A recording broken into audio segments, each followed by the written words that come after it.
So recalling what we did in the last segment, we now have our two palettes ready. Let's go ahead and switch these around. We're not using anything fancy, just foam plates purchased from Walmart. We've got our titanium white in 4 piles, our ivory black, our phthalo blue, and that's on this particular plate. We're going to have another plate ready to go when we need it.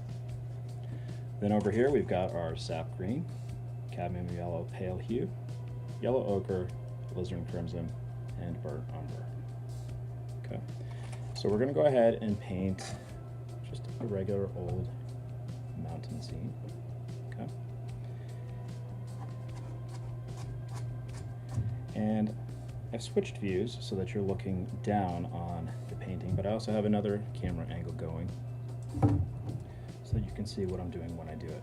So the first thing I'm doing is putting on my gloves, which I mentioned in the last segment I should have had on to protect my hands from the paint.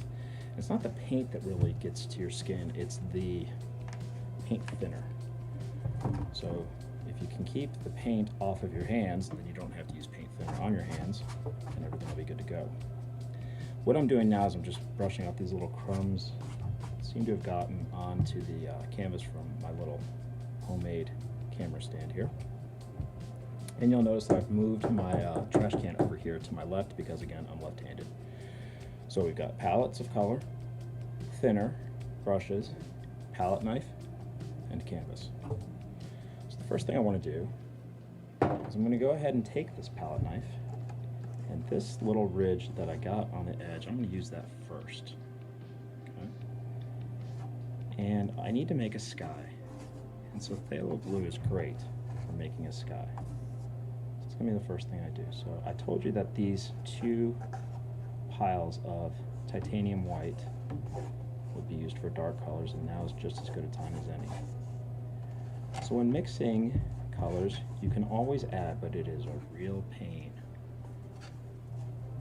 to try and take away.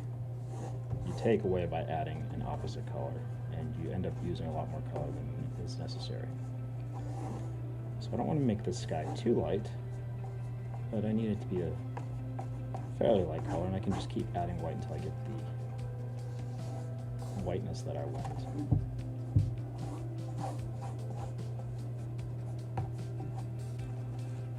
Go ahead and add a little bit more.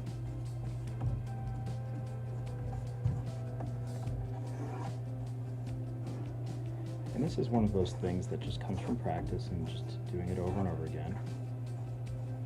Made a lot of skies. So we're starting to get to a pretty good blue here. And you'll notice that when I smear that out, there's some white that got trapped on there. So I just want to keep working that in until I get the blue that I want. Now, if you don't have a palette knife, you can do this with a popsicle stick. You can do this with a brush. It just means you're going to have to clean the brush again later. It's just more work for you. Knives are easier and they waste less. But if you didn't get one for Christmas or with your kit of starter materials, that's okay. There are other ways to make this work.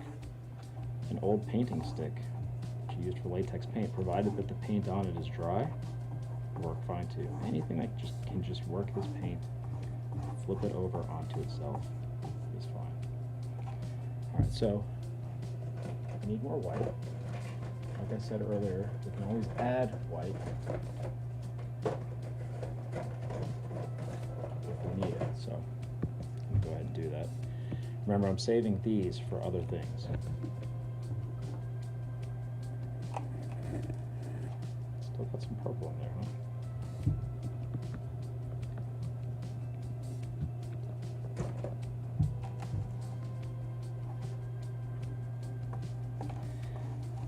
So if you're wondering, well, how much do you know to use? I don't. I just keep working it until I get the blue that I want. But if you're asking me what's the exact measurement, I couldn't tell you.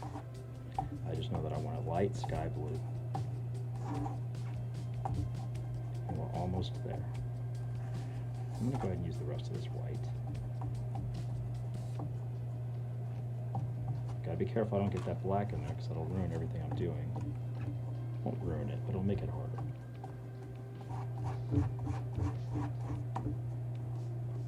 So we're about there.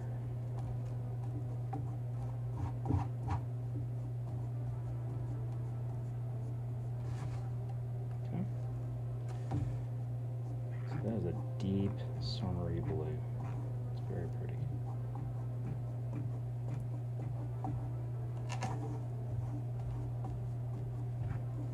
I don't like wasting paint if I don't have to, so what I'm going to do with this that's on the knife, this giant glob of paint, I'm going to use it. Just like that.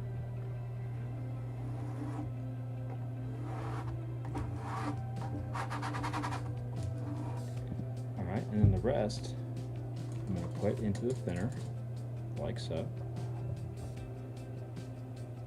And then I'm going to wipe the knife on this old beat up towel that I have, like that. And there it is, nice and clean. Alright, now this is very, very thick. And there are products that I can use, that I have, that would thin this up for me. But I didn't have those when I first started. All I had was thinner, so I'm going to use thinner now. And just gently dip the brush into the thinner and then start working it into the paint. And then I'm going to start putting the paint on. And here we go. We're off. Now I do have a general plan of what we're going to make here today. So in my mind, I know that I'm going to have some mountains back here, and then I'm going to have a foreground with some hills, similar to what I've seen in Europe. In fact, if I'm being perfectly candid, I'm going to mimic a painting I've done before in one of my other videos. Because I know I can do it, and I can do it pretty efficiently. And it's one that I've done with students, so I know it can be done by pretty much any beginner.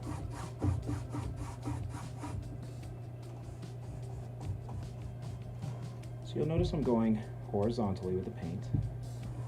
I'm not trying to make perfectly straight lines, but I am just going in a general horizontal direction. And you'll see I've got a few spatters going here and there. So again, this is where it's important to have something covering your floor if you're worried about your floor. And why I do not recommend ever doing this on carpet. Now the lighting's a little weird, so that's why I moved this down so you could see a little bit better. And I'm kind of strange. I like to do the sides. It just makes it feel more complete to me. But if I frame this, no one will ever see the side, so it's not essential.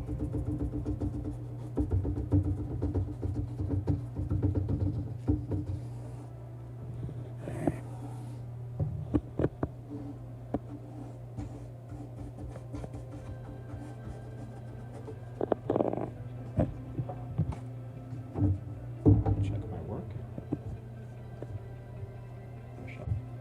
Smooth everything out. The thicker I leave it, the longer it's going to take to dry. Alright, and now I'm going to smooth everything out. A little bit more even.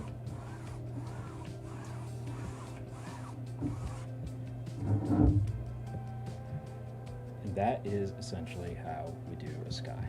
In the next segment, I'm going to show you how I add a horizon and clouds.